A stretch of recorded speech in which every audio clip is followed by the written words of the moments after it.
¿Qué tal, amigas y amigos? Soy Gerardo Kleinburg y quiero darles la bienvenida a nombre del Conjunto Santander de Artes Escénicas de la Universidad de Guadalajara a esta, nuestra cuarta charla a propósito de Puccini y su Madama Butterfly. Continuaremos con la mecánica que hemos seguido en las charlas anteriores, es decir, aludir a videos que ustedes pueden sintonizar, descargar desde YouTube a partir de la lista que está escrita en la descripción de este video y nosotros iremos haciendo referencia a esos videos.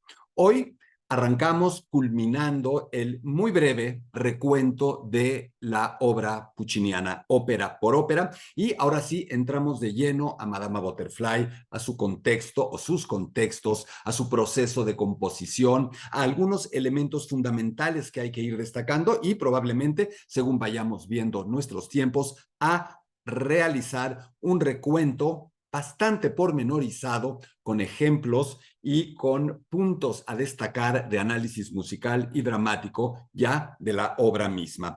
Habíamos dejado nuestro recuento de la obra, la charla anterior, precisamente en La Fanciulla del West, este título estrenado por Puccini en 1910, y nos quedan solamente tres obras, aunque una de ellas está dividida en tres partes.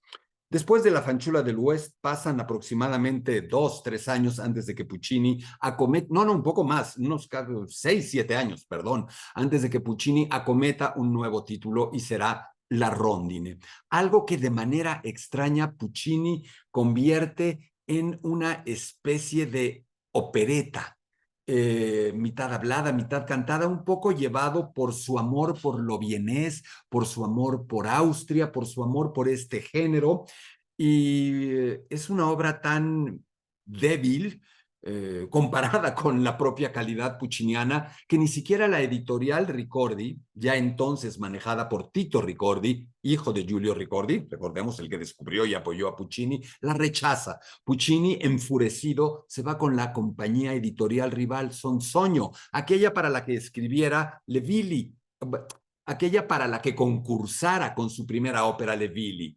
Es editada la Rondine, no se puede estrenar en Austria porque ya ha estallado la Primera Guerra Mundial. Se vería muy mal que un italiano estrenara una ópera en Austria en esos momentos. Se estrena en Monte Carlo, es bastante desafortunado, no pasa sin pena ni gloria. El propio Giulio Ricordi, Tito Ricordi, hijo de Giulio Ricordi, dice que es en todo caso un mal lejar, una mala opereta. Sí, ahí está el melodismo hermoso de Puccini. Puccini entiende que es una ópera desafortunada, una opereta desafortunada, y la transforma en una ópera. Es decir, convierte en recitativos las partes habladas, le da una unidad un poco más sólida, un poco más de intensidad. Finalmente, hay momentos muy destacados y la ópera ha quedado en un lugar bastante relegado del apartado pucciniano. No obstante ello, insisto, el melodismo, la capacidad de Puccini de escribir melodías hermosas está intacta. Prueba de ello es el ejemplo número 20, el video número 20, Il bel sogno di Doretta, que les pido revisen en su totalidad o en un fragmento para ver hasta qué punto sí hay belleza melódica en la rondine. El siguiente título, unos cuantos años después, ahí sí solo 2 años después, será Il Tabarro, Gianni Schicchi y Suor Angelica, es decir, tres óperas en un solo acto que Puccini engloba en algo que llama il tríptico, el tríptico, tres óperas en un acto, una suerte de gran fresco, que es un ejercicio sólido, que tiene momentos estupendos, a mí me parecen las tres espléndidas óperas, aunque no han alcanzado ese lugar comparadas con los grandes hits del apartado pucciniano que hemos revisado. De alguna manera, Puccini está recordando ese frustrado ejercicio en un acto que fue su primera ópera Le Villi y ahora dice, claro que puedo, convierto esa idea en una idea más ambiciosa, no una, tres óperas en un acto, una obra sórdida, un triángulo amoroso, una obra casi de nota roja policíaca, crimen pasional, muy en el estilo verista, y será Il Tabarro, la capa, el manto. La segunda ópera será Suor Angelica, en donde hay ya una muy clara alusión a dos elementos biográficos. Uno, una hermana de Puccini que desde muy joven fue monja, y segundo, el suicidio de esta monja que ha tenido un hijo fuera del matrimonio y que es Suor Angélica, y que después de ingerir una pócima herbolaria venenosa que ella misma ha preparado, al ver la inminencia de la muerte, se arrepiente, se sabe en pecado, y Puccini escribe una escena y un aria final para ella sobrecogedoras. ¿Creen ustedes que Puccini puede haber estado pensando en algo que no fuera Doria Manfredi y la historia que tan puntualmente recreamos para ustedes en estas charlas cuando escribió esa ópera? Por supuesto que no. Es Doria Manfredi quien está ya en la mente de Puccini. Y para dar prueba de ello, los invito a que vean, a que descarguen los videos número 21 y 22, en los que Renata Scotto, la grandiosa soprano italiana, hace precisamente estos momentos cimeros finales de Suor Angélica. Y finalmente tenemos Janis Kiki, esta farsa bufa, tomada de un pequeño momento de la Divina Comedia de Dante, en donde tenemos un pleito familiar por una sucesión testamentaria, nada que no veamos hoy día y que sigamos viendo por el resto de los días. Una obra de ensamble, donde no hay un protagonista verdadero, donde todos tienen un papel destacado. Una ópera verdaderamente que muestra a un Puccini en gran dominio de sus dotes de conjunción, de hacer un gran conjunto orquestal. Es casi como si fuera una ópera de cámara. Y finalmente, en 1924, como dimos cuenta, ya muerto Puccini, se estrena su ópera final, Turandot. Turandot que tendrá precisamente toda esta carga emocional en la que de alguna manera Puccini desvela su verdad, nos deja sentir de una manera críptica qué pasó con Doria Manfredi. Hace un gran ejercicio de orientalismo, de nuevo, echa mano de grandes recursos contemporáneos, de armonías, de ritmos propios de Stravinsky, de Schoenberg, pero siempre amalgamados en con esta armonía en el otro sentido, con esta dulzura, con esta belleza y con esta accesibilidad con la que Puccini siempre trató sus obras. Para ver en su totalidad, en un fragmento, como ustedes quieran, elementos de esta Turandot, los invitamos a que sintonicen o a que descarguen el video número 23 de la lista que hemos preparado para ustedes. De esta manera termina el recuento operístico. También incluimos alguna canción, un fragmento de una misa de la obra de Puccini. Hay por ahí una obra de cámara, un cuarteto, el Cuarteto Crisantemo, que no mencionamos, que no incluimos como ejemplo en video, pero que también vale la pena destacar por si ustedes quieren buscarlo y también ver qué hizo en algún momento Puccini desde la música pura, desde la música de cámara tal cual. Y ahora sí, en esta suerte de círculos concéntricos que hemos tratado de armar alrededor de Madama Butterfly, con los que hemos ido tratando de apresar, muy al estilo pucciniano, de cazar al estilo también pucciniano, este título, nos centramos en la ópera que nos interesa. Madama Butterfly es el título en italiano. No es Madame Butterfly, ni es Madame Butterfly, es una suerte de italianización de la palabra francesa madame, convertida en madama Butterfly. Esta es la forma en la que Puccini quiso llamar a su obra. Música, por supuesto, de Puccini, y estamos hablando todavía de una obra escrita en ese momento en el que existe el equipo de ensueño, el que yo he llamado el Dream Team pucciniano, conformado por el propio Puccini, por Giuseppe Giacosa, por Luigi Illica, los libretistas, y también por Giulio Ricordi, el gran editor, el jefe editorial y empresarial de todo el proyecto. Ahora bien, habíamos comentado también que Puccini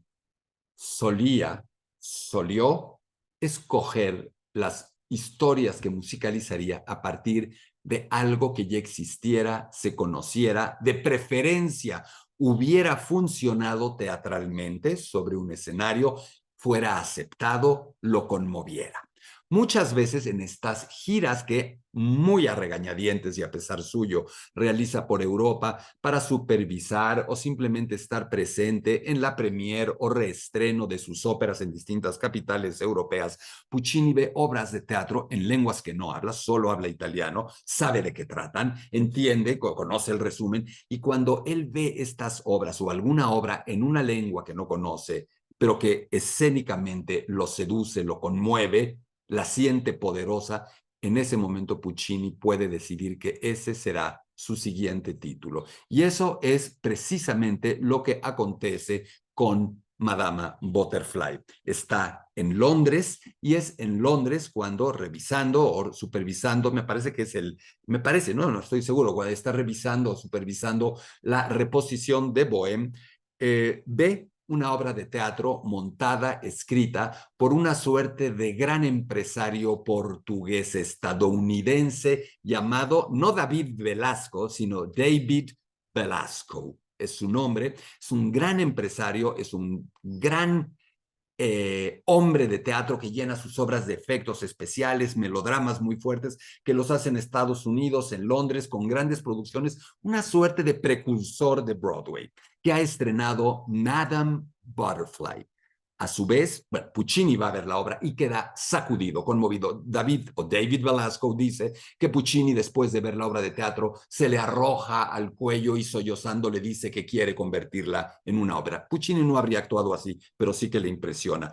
Al día siguiente, Puccini logra leer en alguna traducción el cuento de John Luther Long titulado Madame Butterfly, en el que precisamente Velasco se inspiró. Es decir, existe un cuento que trata esta historia, Velasco se inspiró en este cuento, pero al mismo tiempo este cuento se inspira en otras historias, tal vez en una anécdota particular y en una pequeña novela titulada Madame Chrysanthème, Madame Crisantemo, de 1887, del autor viajero francés Pierre Loti. Hay quien dice que estos acontecimientos sucedieron realmente en Nagasaki a principios de los años 90 del siglo XIX y que fue precisamente la hermana de John Luther Long, Stacy Nancy, la que viviendo en Nagasaki dio cuenta de una historia similar. Vamos a decir muchos elementos sobre nuestra Butterfly, sobre esta Butterfly. Por ejemplo, Puccini escribió 5 versiones de la obra, algo rarísimo. De entrada, Puccini, y eso lo hemos mencionado, siempre preocupado por impresionar, porque no se le viera menos, porque no se le viera hacia abajo como un compositor de medio pelo, de segunda línea, efectista, quiere imitar en algún sentido la escala, la proporción wagneriana y dice, voy a escribir un primer acto gigantesco. Sus libretistas, su editor, el equipo con el que arma las óperas le dice que es muy largo, que tiene que partir el primer acto en 2, que la crítica, que la burla a los Estados Unidos, que la caricaturización casi prosaica del papel de Pinkerton es exagerada. Puccini no atiende estas recomendaciones y hace una ópera de esta naturaleza con un primer acto larguísimo y solo en 2 actos que estrena con un colosal fracaso el 17 de febrero de 1904 en la Scala de Milán. Todo mundo teme en el entorno de Puccini que nuestro amigo se tire por un puente, porque sabemos cómo reacciona a las críticas negativas, pero en esta ocasión Puccini lo toma con calma, sabe que se equivocó, sabe que debió escuchar lo que le habían dicho, sabe que su Butterfly es una obra maestra y que en cuanto haga las modificaciones y correcciones que le han sugerido, la ópera va a funcionar. Y se dice que pega una suerte de fotografía de la teóricamente real Madame Chrysanthème, Cho-Cho-san, Chu-Chu-san, de Pierre Loti, con un cintillo que dice rinegata e felice, renegada pero feliz. Una frase que Butterfly en la ópera usa para hablar de cómo ha sido repudiada por el establishment, por el tradicionalismo, por la sociedad, por la familia, por la religión japonesa, pero que es feliz porque tiene este marido estadounidense occidental que es casi aspiracional, edípico en algún segundo, más bien como de complejo de Electra, de paternal, figura paternal para ella. Hablaremos de eso. Puccini entonces hace más versiones. Primero que nada, transforma la ópera en una ópera en 3 actos, hace suavizaciones del personaje de Pinkerton y ya es estrenada con un éxito clamoroso en la ciudad de Brescia el 28 de mayo de ese mismo 1904, unos cuantos meses después. Esta segunda versión es la que estrena en los Estados Unidos, pero sigue Puccini no inconforme, sino queriendo todavía llevar esta obra a una mayor perfección. En 1906 hace una tercera versión específica para el Met de Nueva York y en 1907 una cuarta versión para la Ópera de París, en la que hace todavía cambios más significativos. Esta ópera después es readaptada al italiano en 1907 como una quinta versión y es la que hoy se conoce como la versión estándar. Lo que sí sabemos también es que durante algunos momentos de la Segunda Guerra Mundial, esta obra, increíblemente, y no, fue prohibida, suspendida, cancelada en los Estados Unidos por el retrato fuerte y violento que creaba en contra de un marine, de un marino estadounidense, y de los abusos de la cultura estadounidense imperialista contra la cultura japonesa y del choque entre estas dos culturas. Hoy por hoy, Madama Butterfly está entre las 5, a veces hasta la 8ª ópera más representadas en nuestro planeta. En un género en el que hay tantos miles de productos y de ejemplos, decir que Puccini tiene una de las 5 o 8 óperas más representadas en Madame Butterfly, y ojo, porque ahí está también La Bohème, y ojo, porque ahí está también Tosca, y ahí está también Turandot, es hablar de la grandeza de este hombre. Es importante recordar que Madame Butterfly tiene muchos elementos extraños para su momento. Uno de ellos es que es una ópera contemporánea, no entre comillas, contemporánea, es decir, no trata del París, del Pekín, del Japón, sobre todo del Japón milenario, del Pekín milenario, del oeste estadounidense lejano, sino de algo que sucede en esa época, el choque, la asimilación, la interacción, la colonización, la explotación de los recursos naturales por parte de Estados Unidos hacia Japón y la occidentalización, modernización, tecnologización de Japón ante este momento. La sociedad, la industria, el ejército, las escuelas, las universidades están modernizándose. Hay que recordar que en 1852 se da la primera incursión casi militar del almirante Harris en Japón, porque Estados Unidos en plena industrialización, busca nuevas fuentes de habituallamiento de insumos, de materia prima, y esa ruta hacia China, que será y que es una zona potencialmente maravillosa para explotar en cuanto a recursos naturales, puede pasar, debe pasar por el Japón y se empiezan a establecer bases militares, pero sobre todo se hace esta colonización sutil, gradual, pero al final fuerte y ruda que los Estados Unidos hacen y han hecho a lo largo de su historia. 1852, estos primeros contactos más amedrentadores por parte de los Estados Unidos y unos cuantos años después ya una suerte de misión diplomática comercial a cargo de Townsend Harris, que empieza a establecer un vínculo más amable. Japón en 1868 ha tenido la llamada restauración Meiji, en donde el shogunato, esta suerte de gobierno a través de grandes militares con samuráis y todo esto, ha dado lugar a una restauración de una monarquía, de un imperio que unifica toda la zona, un gobierno central. Estamos entonces ante este momento en el que Japón, que ha vivido tan encerrado, empieza a ver, como siempre sucede en los choques de un mundo más poderoso que otro, en cierto sentido, algo aspiracional, algo atractivo en esta cultura que empieza a acechar al Japón, que empieza a intentar dominarlo, que empieza a hacer una suerte de colonización.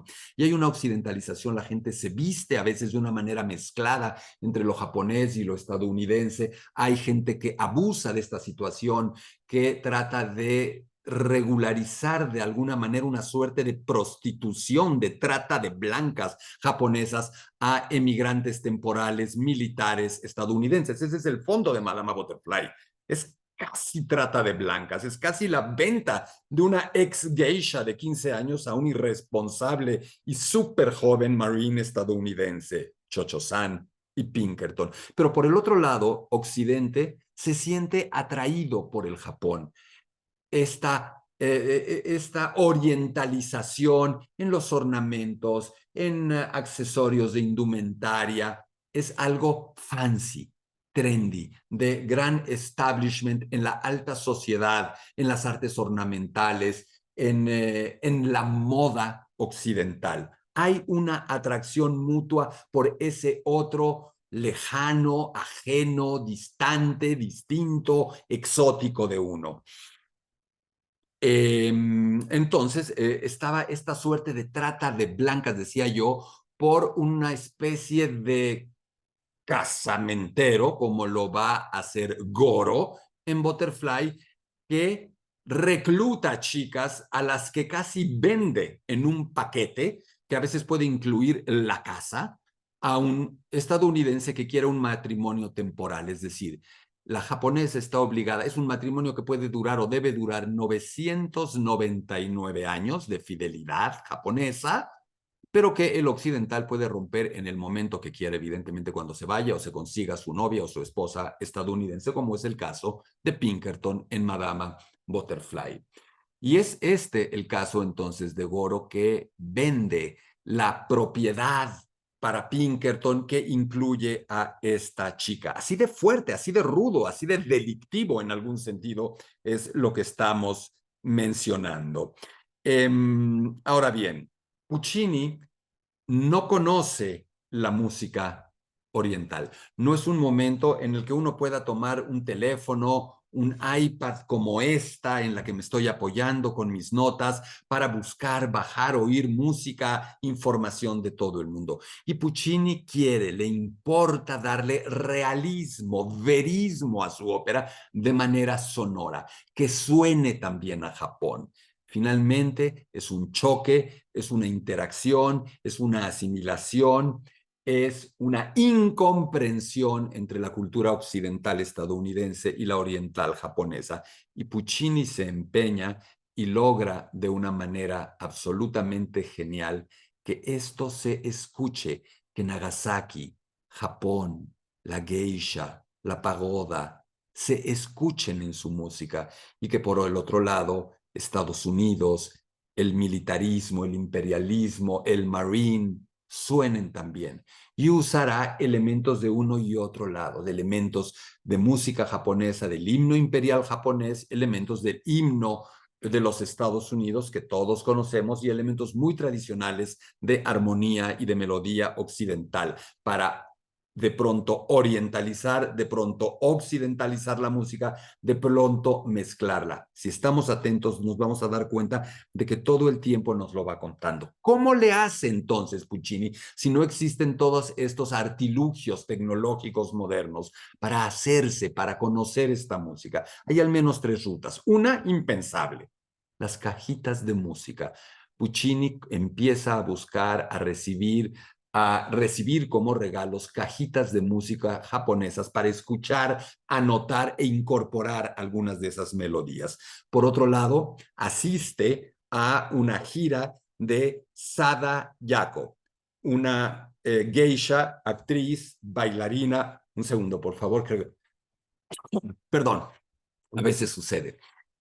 Una geisha, actriz y bailarina japonesa de nombre, decía yo, Sada Yako, que recorre América, nuestro continente, que recorre Europa y que Puccini va a escuchar para ver qué hace una geisha, cómo canta, cómo se mueve, cómo baila, pero sobre todo para entrar en contacto con su música. Y también hay una fuente de información musical y cultural muy sorprendente.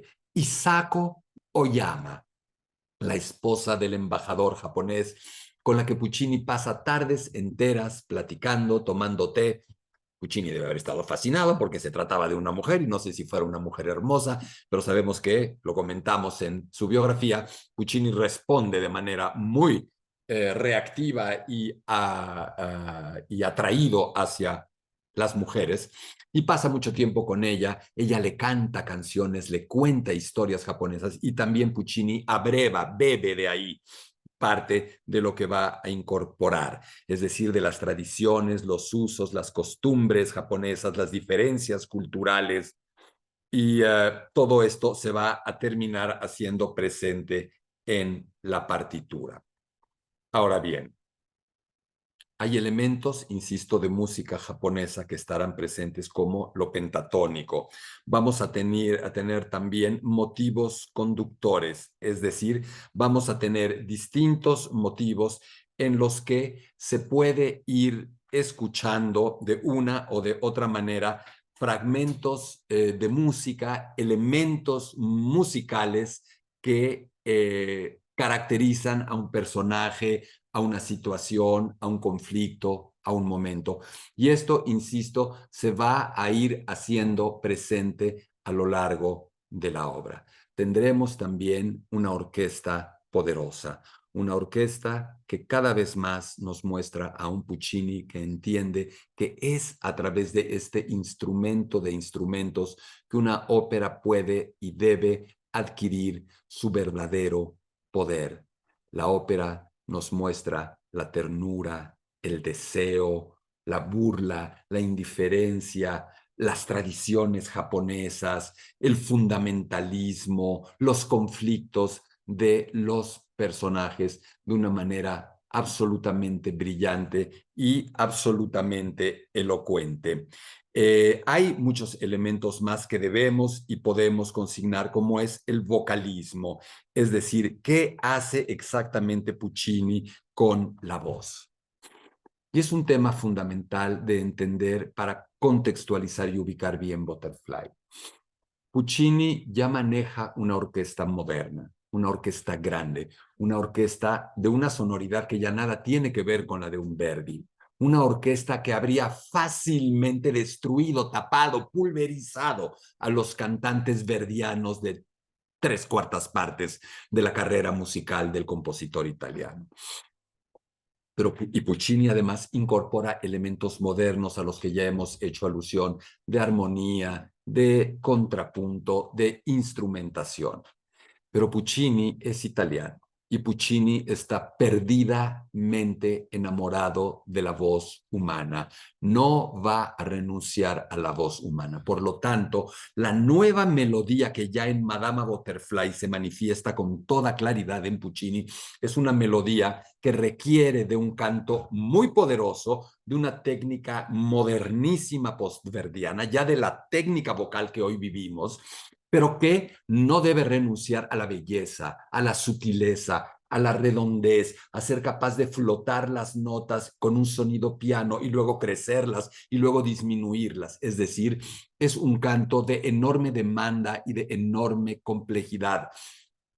Ya no tenemos estas melodías tan marcadas, ya no tenemos chuntata, chuntata, chuntata, y una melodía que podamos ir reticulando perfectamente, sino una melodía que va y viene y da vueltas, y es, yo siempre trato de hacer esta alusión curva, no es esta melodía vertical, cuadriculada, es una nueva melodía que en Madama Butterfly se puede apreciar de un modo absolutamente extraordinario. Vamos a tener también ya algo que Puccini había inventado con su bohème, los foreshadowings y los flashbacks, los adelantos, anticipos de algo y los flashbacks, los recuerdos, las reminiscencias de algo. Es decir, fragmentos melódicos que aún no se explotan plenamente en un área o en un dúo, aparecen esbozados por la orquesta momentos, minutos o decenas de minutos antes, y después también se da el caso de flashbacks, fragmentos de música que ya hemos escuchado como el Un bel dì vedremo, el área emblemática de Butterfly, que reaparecerá en la colosal escena con Sharpless y Suzuki del segundo acto. ¿Todo esto de qué sirve? Todo esto le sirve a Puccini para algo que nosotros podemos tal vez no entender, no explicar, no comprender intelectual y objetivamente, pero que de una manera inconsciente, casi subliminal, está trabajando sobre nosotros y con nosotros todo el tiempo. Esto que comenté de la orquesta, de los motivos conductores, de los elementos japoneses y estadounidenses, de los flashbacks y los foreshadowings musicales, empieza a envolvernos, empieza a generar una especie de mundo sonoro, de atmósfera, de planeta, en el que empezamos a sentirnos cómodos, que empezamos a sentir familiar, conocido. Es tan frecuente el uso que Puccini hace de estos elementos que de una manera inconsciente y aunque no sepamos de música, nos va capturando. Por supuesto que para que Puccini pueda hacer eso, tiene que trabajar, tiene que actuar ahí con frialdad, intelectualmente, urdiendo esto, diciendo, este motivo lo puedo usar acá porque representa esto y este lo uso acá porque representa este y luego mezclo es. Es decir, no es un compositor sentado viendo una puesta de sol y diciendo, ay, ya me inspiré y ahora escribo toda esta escena. No, así no funciona Puccini. Arrastra el lápiz, corrige, rompe, tira, corta, pega, edita, surce, hace de todo para generar esto. El arte, la genialidad, es que lo hace de una manera en la que no se percibe, como si hubiera una costura, un surcido, un pegado invisible, donde una cosa se convierte en la otra y la otra en otra y la otra en otra, pero siempre generando esta suerte de círculo, de esfera que nos atrapa en medio. Y por eso, poco a poco, nuestras emociones empiezan a ablandar con estos motivos. El motivo del amor, tarirarán, 3 notas, o tirarirarara. El motivo de la esperanza en el un veldì vedremo, o el motivo de Nagasaki, o talaririrara, está el himno de Estados Unidos, etcétera, etcétera. Y por eso, cuando Puccini nos quiere llevar a esos momentos extremos, explota o hace explotar esos pedacitos de música con los que ya nos ha ido, insisto, envolviendo minuto a minuto hasta lograr de esa manera conmovernos, rompernos, vencernos irremediablemente. Esa es la técnica de Puccini, ese es el truco, ese es el secreto y funciona 1, 1000 y 10,000 veces. Dicho todo esto, les vamos a comentar un poco la mecánica, el procedimiento para que puedan ustedes ir ejemplificando lo que yo les voy comentando. No sería un mal momento para que le pongan pausa a nuestro curso, a nuestras charlas en este momento y tomen lápiz, tomen papel, una pluma y anoten los tiempos que les voy a ir diciendo para sugerirles de dónde a dónde escuchar algo que ejemplifica lo que yo voy comentando. El video en cuestión es el video 24. El video 24 abarcará toda Madama Butterfly en una versión de película filmográfica realizada por Jean-Pierre Ponel, nada más y nada menos que con Mirella Freni como Chocho San, con Plácido Domingo como Benjamin Franklin Pinkerton, con Krista Ludwig como Suzuki. Es un elenco de primerísimo nivel. Herbert von Karajan dirigiendo la orquesta. Desgraciadamente no está disponible en YouTube con subtítulos en español. Los subtítulos están en inglés, pero si ustedes no comprenden los subtítulos en inglés, vamos a ir contando, describiendo la historia continuamente. Y, insisto, tomen nota, pongan pausa cuantas veces necesiten para atender a esos momentos del minuto tal y tal segundo al minuto tal y tal segundo para que vean ese fragmento e ilustren lo que vamos a ir diciendo. Así es que un poco pasadita la mitad de tiempo de esta sesión, arrancamos nuestro recuento, nuestro análisis, nuestro viaje ya directamente a través de Madama Butterfly y empezaremos leyendo un resumen del acto primero. En 1904, Benjamin Franklin Pinkerton, un oficial de la Armada estadounidense a bordo del barco Abraham Lincoln, militar estadounidense, adquiere una casa sobre una colina en Nagasaki, Japón, para sí y su prometida e incluida en la casa, la quinceañera Cho-Cho-San, ex geisha apodada Butterfly. Por intermedio del casamentero Goro, el marino ha arreglado su matrimonio falso con la muchacha. La joven ve ese vínculo como un compromiso de por vida, incluso cambia su religión para adquirir la del cristianismo. Pero para Pinkerton solo se trata de una aventura fuera de su país. Como las leyes del divorcio japonesas son muy laxas, su secreta intención es divorciarse de la joven nipona una vez que encuentre a una esposa estadounidense adecuada. Una canallada, una ruindad. La boda tendrá lugar en la casa adquirida y Butterfly está tan animada por casarse con un estadounidense que antes, como dijimos, se convierte secretamente del budismo al cristianismo. Su tío Bonzo, un monje budista, descubre la conversión, va a la casa furioso y maldice a la joven y ordena a todos los invitados que se vayan, lo que hacen todos al tiempo que reniegan de Butterfly. Butterfly y Pinkerton se casan, de todas formas, y tienen a continuación su apasionada primera noche de amor. Hay algo que no comentamos y que es muy importante. Varias cosas importantes. Uno, Butterfly tiene 15 años. Dos, su padre ha muerto. Debe haber trabajado para un samurái, debe haber no cumplido como se esperaba con éxito alguna orden militar y por honor ha cometido el harakiri para tener en su final el honor que aparentemente no ha podido ya mantener en vida, y es la herencia que le ha dejado a su hija Butterfly, ese sable que finalmente Butterfly utilizará como elemento de harakiri, de recuperación extrema del honor. Por otro lado, Butterfly, en esa caída que ha tenido la familia tras la muerte del padre, ha debido ser geisha. ¿Qué es ser geisha? Aquí tenemos una serie de elementos que mal entendemos. Yo mismo los entendía equivocadamente cuando empezaba a escuchar Madama Butterfly, pensando que una geisha era una especie de prostituta, una especie de masajista prostituta, totalmente equivocado. Es un disparate pensar eso. Una geisha, en primer lugar, originalmente era un hombre, era un geisho. Eran personas sumamente educadas para cantar, para tocar algún instrumento, para declamar, para hacer algún baile y para entretener en algunas de las casas de té o salones de té de prestigio de grandes ciudades japonesas. Por supuesto que al ser un trabajo público de entretenedor, tenía un carácter que podía no ser honroso.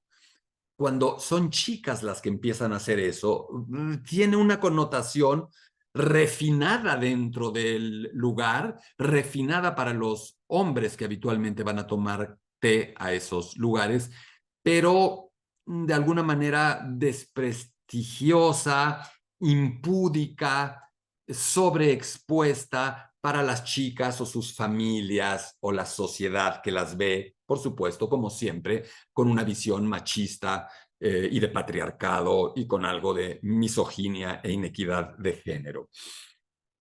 Es sabido también que esas chicas, esas geishas, en ocasiones podían resultar tan atractivas para esos hombres en los salones de té que estos se enamoraban, las cortejaban, trataban de sacarlas de ese lugar, en ocasiones lograban prostituirlas y en otras las volvían sus amantes o se llegaban a casar con ellas. La posibilidad o la vinculación potencial entre ser geisha y la prostitución podía existir, pero no era obligada. Todo esto para entender el contexto de quién es Cho-Cho-San. Y hay un personaje que me resulta a mí singular, la madre de Cho-Cho-San. Permite, alienta, vende a su hija. ¿Qué sucede? Nos falta información de por qué esta niña tiene puede ser víctima de esta transacción. ¿A quién le dan el dinero? Eso no se ve ni se dice en la ópera, ni en la obra de teatro, ni en el cuento, pero resulta bastante obvio, ¿no creen? Y algo más, opinión personal, muy personal. ¿Por qué se enamora de ese modo Cho-Cho-San, de un tipo al que no conoce? ¿De verdad es un monumento? Puede ser, es distinto. Es un poco esta idea, voy a decir una barrabasada, una idea de este hombre barbado que viene de un lugar remoto, una suerte digo, es una tontería, una especie de Quetzalcóatl, de una figura casi deificada, extraña, un elemento. La moda de occidentalización de los japoneses, otro elemento, pero hay un elemento que también es poderoso, la muerte del padre. A mí nadie me puede quitar de la cabeza que esa chica está rota por el suicidio de su padre y que de alguna manera transfiere esta figura paterna en la de Pinkerton, en algo que puede tener un poco de lo que después se hablaría como el complejo de Electra. Creo que eso sí nos permite entender, insisto, volcarse de esa manera excesiva hasta convertirse en cuanto a la religión por parte de Cho-Cho-San. Y ahora sí, hecho esta pequeña aclaración que creo que de ofrecer esta información que creo que es muy útil, regresamos a lo que dijimos.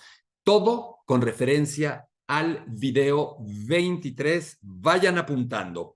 Por lo pronto, vamos de pronto a mencionar, a explicar un fragmento y luego damos el lapso de el lapso cronológico o viceversa. En esta ocasión, del segundo 58 al minuto 2 con 3 segundos, ese fragmento les sugiero escuchar. Les pido que vean cómo arranca esta obra, de una manera muy extraña, de una manera ni oriental ni occidental. Arranca con una fuga, con un tema que va pasando de una voz a otra.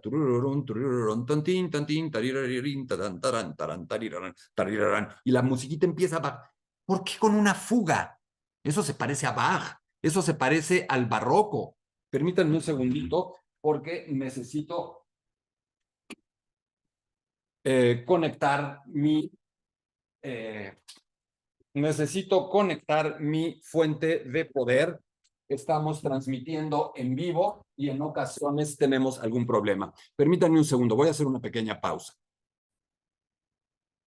Continuamos. Finalmente, la tecnología. Hablábamos de tecnología en cuanto a Japón y su occidentalización. La tecnología a todos nos puede jugar un poquito rudo y en este momento estábamos a punto de quedarnos sin batería, pero estamos ya completamente restablecidos en ese sentido. Les comentaba que entre el segundo 58 y el minuto 2 con 3 segundos tenemos este fragmento de arranque donde tenemos una fuga, un extraño recurso no oriental. ¿Por qué lo usa Puccini? ¿Nada más porque sí? ¿Es una ocurrencia como tal? No, para nada. Lo que pasa es que la fuga es un recurso hipertradicional de enorme rigor, rigidez estructural, musicales occidentales. Y en mi opinión, Puccini quiere aludir a esta rigidez, a este formalismo del fundamentalismo cultural japonés que rodea a Butterfly. Sin embargo, hacia el final del fragmento que les pedí sintonizaran, la música se empieza a aligerar un poquito y vamos percibiendo estos sonidos un poco más orientales, justamente cuando se empieza a acercar la escena a la casa. La línea melódica occidental con la que Pinkerton aparece en su primera frase nos muestra eso. ¿Qué tenemos entonces en el arranque? Una forma tradicional, hiperrígida, que es la fuga, para aludir a esos elementos de la tradición japonesa. Un fragmento musical un poquito más oriental y una línea completamente occidental que es con la que empieza Pinkerton. Puccini hace eso ya con un enorme, con total intención. No hay casualidades. Pasamos ahora a un segundo fragmento, entre el minuto 4 con 9 segundos y el minuto 4 con 38 segundos. El asunto se orientaliza cada vez más. Fíjense cuando Suzuki se presenta a sí misma, cómo su música suena completamente oriental, aunque cuando se acerca a un Pinkerton que aquí avienta dinero por doquier, también se occidentaliza. Es muy evidente, no tenemos que saber de técnica musical. Nos suena japonés y de pronto no nos suena japonés. Es esta carta de presentación de Suzuki, que es una oriental con todas las de la ley, pero que está interactuando con lo occidental. Tercer fragmento.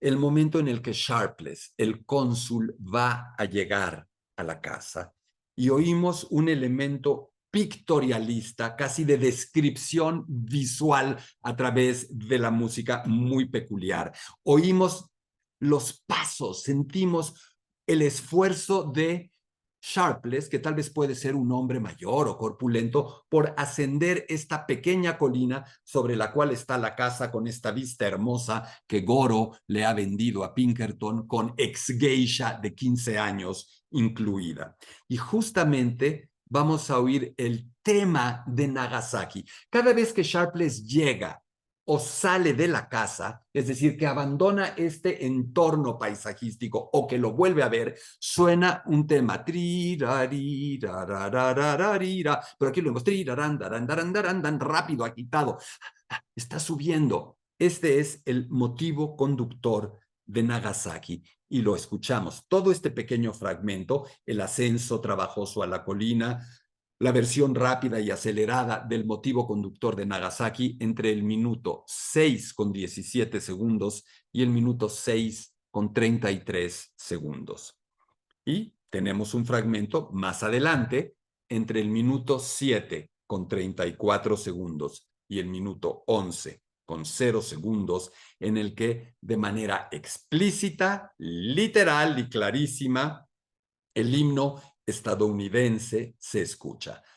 Es el motivo conductor de Pinkerton. Es lo que él representa, el país, la cultura, la incomprensión, el imperialismo, la falta de empatía ante esa cultura por parte del Marine occidental, del Marine estadounidense.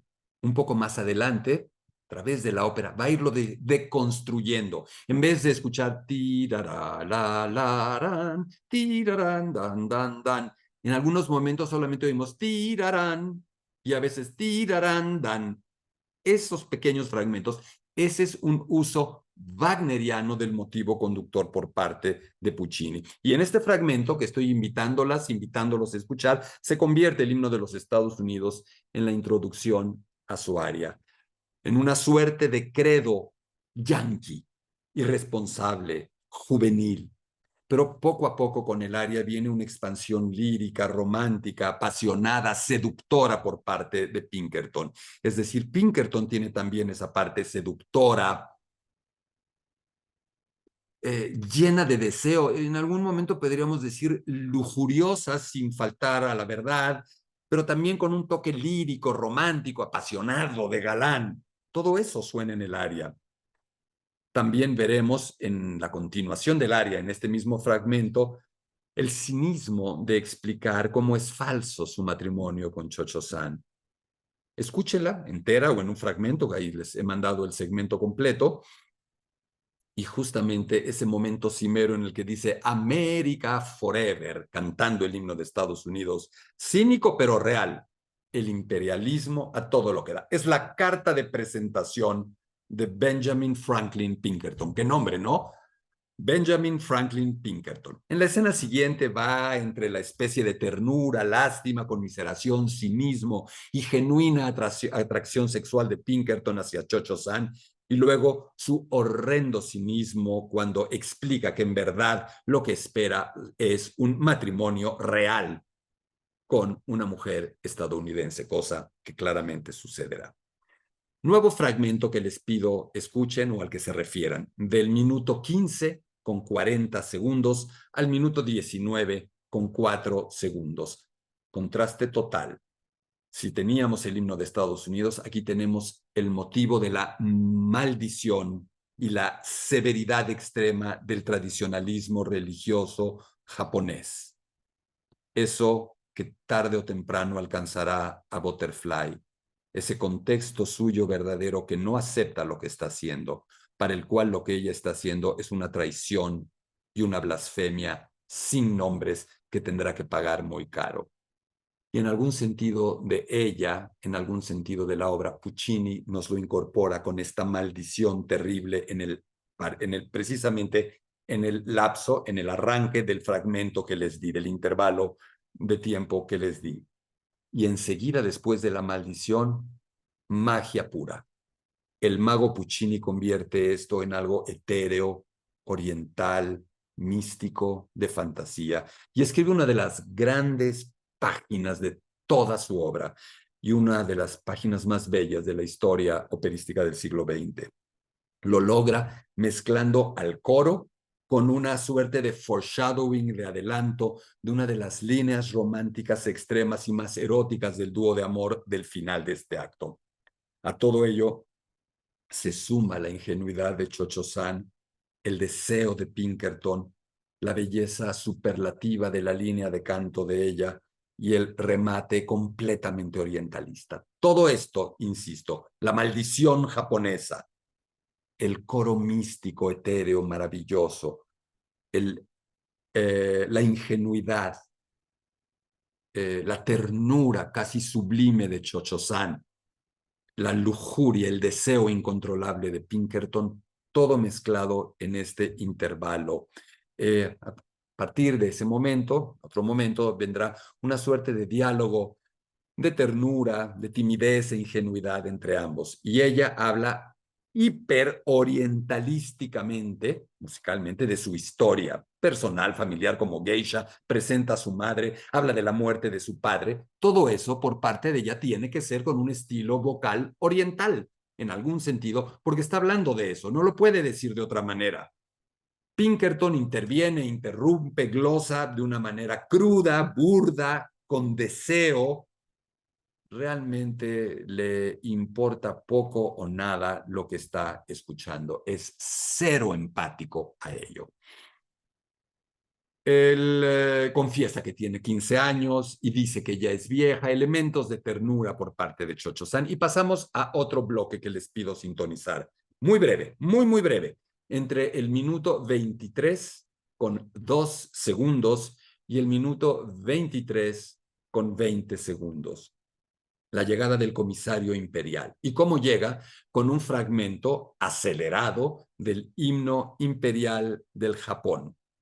Puccini hace que la autoridad japonesa que llegará a ejecutar ese matrimonio patito, como diríamos en México, lo llegue acompañado de la música oficial que representa a su país. Así como oímos a Pinkerton con el himno de los Estados Unidos, oímos en este fragmento al comisario imperial con fragmentos del himno imperial de Japón.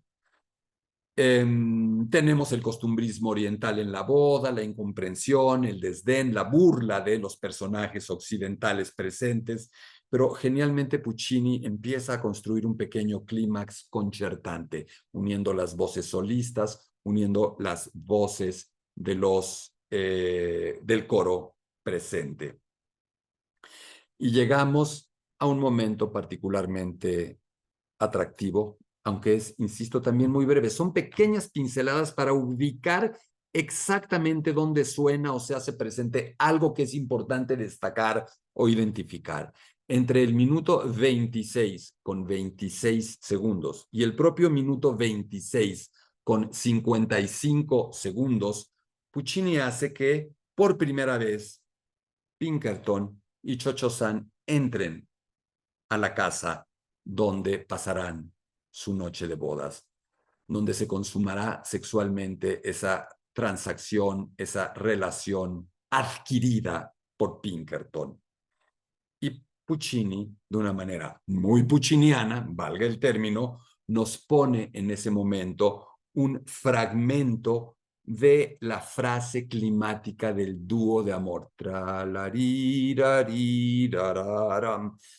Ese momento que se empieza a volver como una especie de línea que no nos va a abandonar hasta llegar al final del acto y que anticipa ya la cercanía física, la proximidad carnal, el amor convertido en deseo por parte de Cho-Cho-San y el deseo puro, crudo y rudo de Pinkerton, con algún elemento de ternura, de deslumbramiento ante esa belleza exótica. Ese es el fragmento que quería que ubicaran. Después vendrán momentos en los que ella habla de las pertenencias que lleva, por supuesto, de sus objetos tradicionales, con música característica del Japón. Él responde con melodías con estilo occidental y se van alternando, mezclando, entrelazando estos elementos orientales, estos elementos occidentales. Antes de que sus cuerpos literalmente se enlacen, Puccini hace que sus músicas, su cultura sonora se empiece a enlazar. Ella hablará del presente del Mikado a su padre, este sable, y oímos el motivo del suicidio. Hablará de estas pequeñas figuritas que representan a sus ancestros, hablará de que cambió de religión, él se impresiona ahí sí ante esto, hablará, dirá que Bonzo y su familia, Bonzo, el monje, la parte más fundamentalista y ruda de su contexto oriental japonés, no saben que ella ha cambiado de religión y culminamos nuestra sesión del día de hoy aludiendo a un momento maravilloso que arranca exactamente en el minuto 29 con 53 segundos.